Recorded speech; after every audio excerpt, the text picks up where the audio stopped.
Alrighty, let's kick things off. So this season, as we all know, has been probably one of, if not the most anticipated seasons of anime, probably since something like winter and or spring of 2019 with Demon Slayer, The Promised Neverland, Vinland Saga, Dr. Stone, Fire Force. I mean, there's just so many big hitters. But even then, those weren't even anticipated, they were just the absolute hype of the season. For example, Demon Slayer and or The Promised Neverland really wasn't that huge of a series till after the release of its anime, and I guess you can make a case for all the other ones I mentioned. So when it comes to strictly anticipation though, I think fall 2022 is completely in the clear when it comes to that. This season is just so stacked, it compares in a way where its side runners are other seasons' main event, and that enough should just clear its way through the ranks. I've had a peak of interest for a few of these series and set some time aside to take a dive into the season and explore some of the most interesting picks for better or worse. I can't really complain though because of just how much this season has to offer. Frankly, I think there's a good handful of things to watch this season, but I've really only had so much time on my hands, it's hard to take in everything all at once. But of course, I've had to go with the essentials, so let's just hop right in and talk about what comes to mind first. So this season's sports rendition is URocK, and if you guys know me, URocK is absolutely one of my all-time favorite sports series. I've even talked about it on the channel once before, and it's humbly my best video to date, so if you're interested in that, I highly suggest you check it out. But need I say more on that, because the anime is what I've been waiting for ever since I checked out the manga. When it comes to the sports genre, I think the route of the anime is best suited for it with how fast-paced the sport can be. And for URocK, considering it's soccer with a bunch of sweaty egotistical guys, I don't think it gets more fast-paced than that. URocK, for those of you who haven't started one of your first sports series, this is probably the perfect one to get you started into the genre. It still maintains its natural sported aspects, but the animation makes it too believable like it's actually a battle shonen. Similar to Kuroko no Basket in a way if you think about it, but one of the biggest things about this series though is that it's somewhat controversial in a way. People tend to not really gravitate towards it because of how the sport is tackled in the series. In URocK, it consists of strikers and only strikers, making it hard for a team to really be able to work together. It's about redefining the sport of soccer from zero and finding a solution to finding the best striker in all of Japan so they can eventually win the World Cup. And with that first win on Germany just recently, I think it's safe to say they are taking the program really seriously. But when it comes to its animation though, it's definitely taking a different route, but it's doing it in a way where it's bringing aspects from the manga that nobody really thought could transfer to its adaptation, and that alone is probably a good enough reason to start URocK. Now let's get this straight. For all you horny individuals out there for this next series, we already knew this was going to happen with the release of Chainsaw Man's anime, but I didn't think we'd be going to the extent of which we've hit. Granted, with how MAPPA is absolutely knowing what on God's earth they're doing, I just can't really blame them. Like, it's not even just for the women of this series, these animators are on top of it for the entire cast, which is great to finally see some diversity, don't get me wrong. But I hope you guys know I'm joking.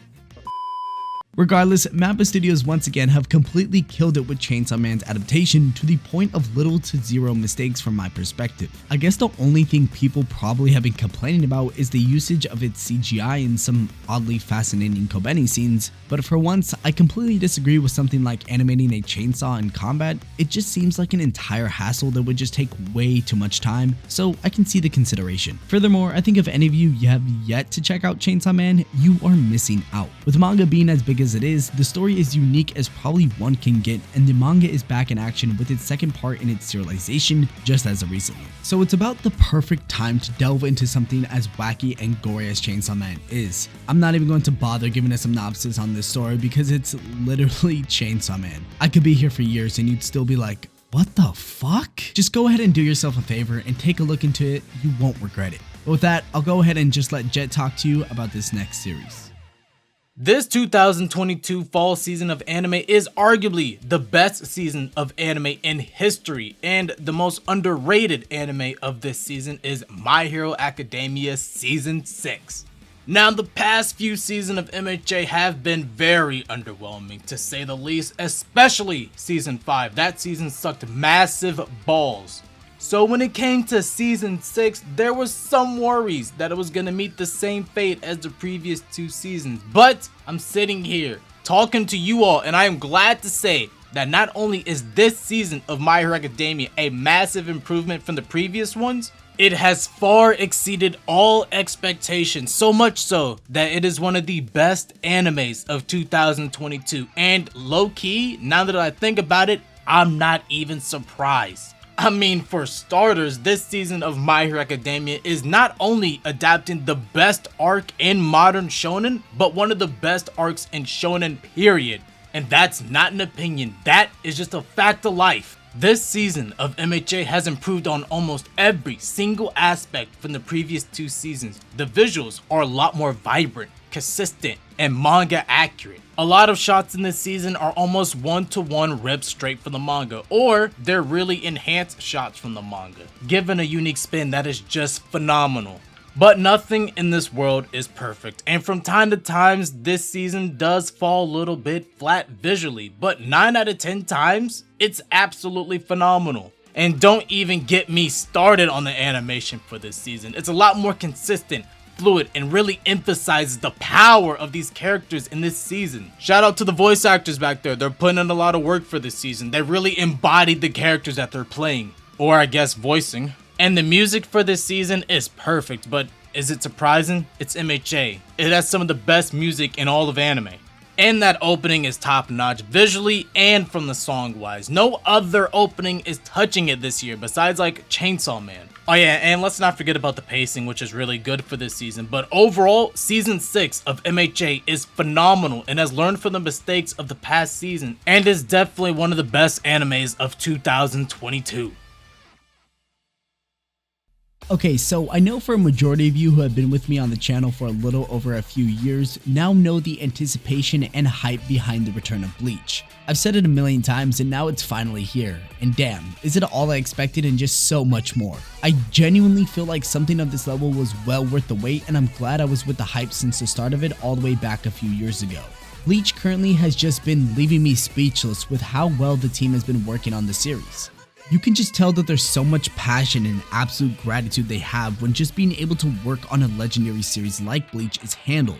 Everything from the animation to pacing of the series has been absolutely phenomenal. Of course, there will be some dialogue that's overlooked here and there, but from my perspective, nothing as of yet has been too detrimental. But hey, in return, we've been getting newly looked at scenes and just recently had the first ever Goethe 13 to be revealed by Kubo himself, which only gets me thinking within either this next episode or so we will be taking a look at their actual character designs and not just their silhouettes like from what was shown previously in the manga. I actually recorded this video a little bit before the episode came out and haven't published or anything, but obviously the new episode just dropped and we did get their character designs, which is pretty cool since I kind of called that.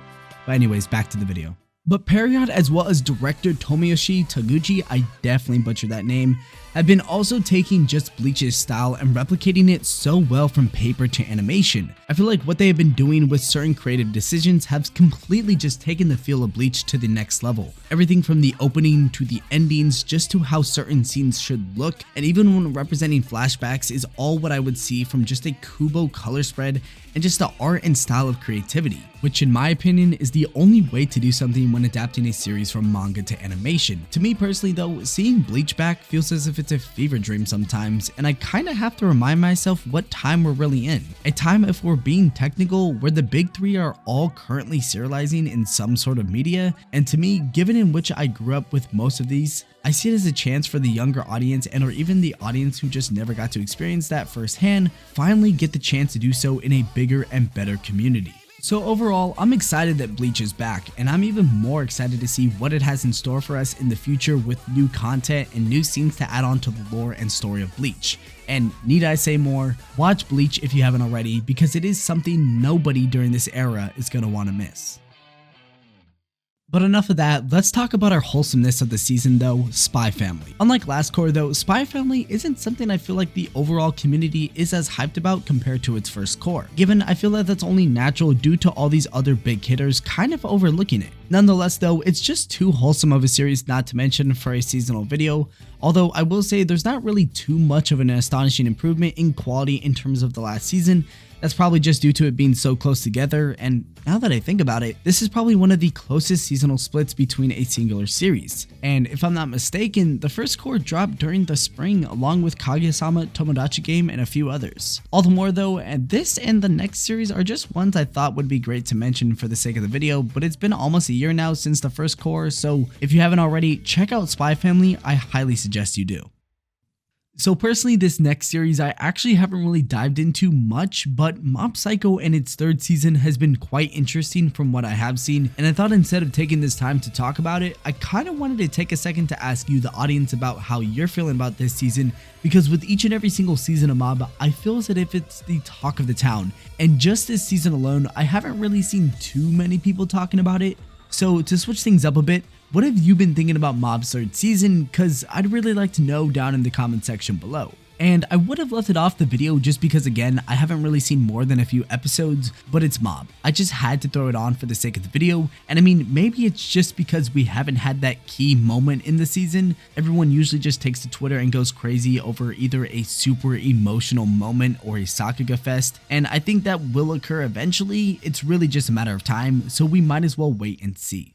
But before we head on out though, I don't necessarily know if one would count this as something that would fall into the fall season, considering it is a movie, but over here in the West, recently One Piece Film Red took to theaters and I finally got the chance to see it. So for the sake of the video, and it just being my video of course, we're just gonna throw it in there with the rest of the fall anime.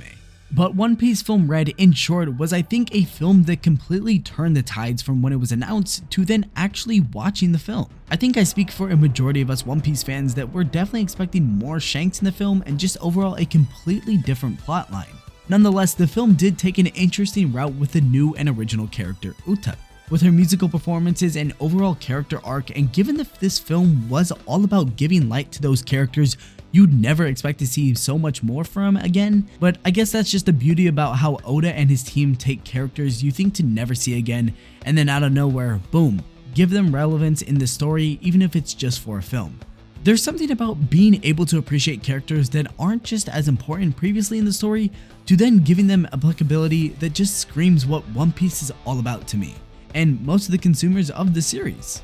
In comparison to the other films though, throughout the entire franchise, I do think this one falls short behind probably Film Z and maybe Stampede. I guess that one could be debatable, but that's just because I think those other films had more of a grounded plot line throughout the entire movie, and I guess that's just more of what I looked for in One Piece Film Red. And obviously the biggest moments in the film had to be towards the end, and I'll try to evade spoilers as much as possible for those who have yet to see the film, but let's just say the fan service was definitely there, and hey, I'm all there for it. Genuinely, I just was astonished with how crazy the film got towards the end, and I just think for something that wasn't considered canon, there may or may not have been something we could have taken from this film that could be applied to the main canon material in the manga. And that's all I'll really say about that, but if you have yet to see the movie, I highly recommend you do. If it's still out there, for sure it's worthy of that theater experience during this fall season. Overall though, with the collective of anime and films this season, I'd definitely say that this one is for the books in terms of just overall hype and anticipation. There's really not a lot of seasons that can be anticipated to the level of which this one was, and honestly, it might be a while before we reach the levels of which this season has to be built up to. But with next year around the corner, who knows what will surprise us along the way. But with that being said, this has been Augie. Huge thanks and appreciation for Jet for hopping on this video. Make sure you all check out his stuff in the description box down below. My stuff is down there as well. And I'll make sure to catch you all in the next one. Peace.